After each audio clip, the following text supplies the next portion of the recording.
Le loup et les 7 chevreaux. Il était une fois une chèvre qui vivait avec ses 7 chevreaux. Un grand méchant loup vivait près de leur maison et essayait toujours d'attraper les petits-enfants. Un jour, la chèvre devait sortir. Alors, elle appela les 7 chevreaux et dit « Chers enfants, je vais dans les bois. Restez sur vos gardes à cause du loup. Si vous le laissez entrer, il vous mangera tous. » Peu après son départ, le loup vint frapper à la porte et dit « Ouvrez la porte, chers enfants, votre mère est ici. » Mais les petits chevreaux savaient que cette voix rude était celle du loup. « Nous n'allons pas ouvrir la porte !» crièrent-ils. « Vous n'êtes pas notre mère.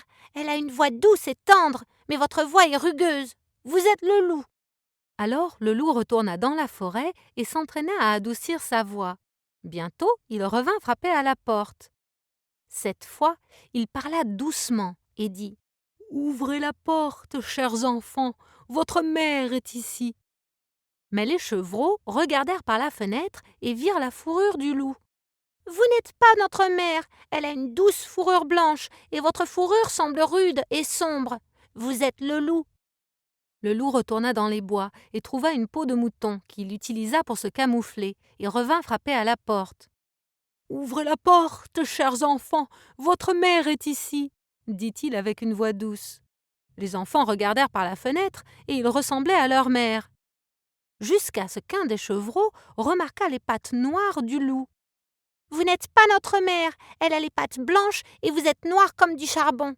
Vous êtes le loup. » Alors le loup alla chez le boulanger et mit de la farine blanche sur ses pattes. Puis il retourna frapper à la porte. Les chevreaux entendirent la voix douce, virent la fourrure blanche et les pattes blanches et pensèrent que c'était leur mère.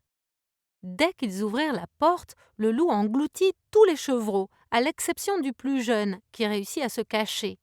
Après avoir satisfait son appétit, il sortit, s'affala sous un arbre dans le pré vert et s'endormit.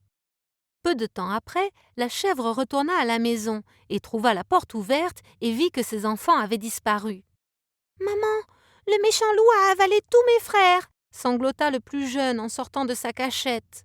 « Je vais apprendre une leçon à ce loup !» dit la chèvre en colère, en attrapant des ciseaux, une aiguille et du fil, et elle se dirigea vers le loup endormi. Quand elle arriva là, elle coupa son estomac et les 6 enfants qui étaient encore en vie surgirent. Puis, ils remplirent le ventre du loup avec des pierres et le recousirent. Lorsque le loup se réveilla, il sentit son ventre vraiment lourd et il n'eut jamais plus l'appétit de manger un animal. La chèvre et ses enfants se mirent à rire en regardant le loup essayer de garder l'équilibre en marchant vers la forêt.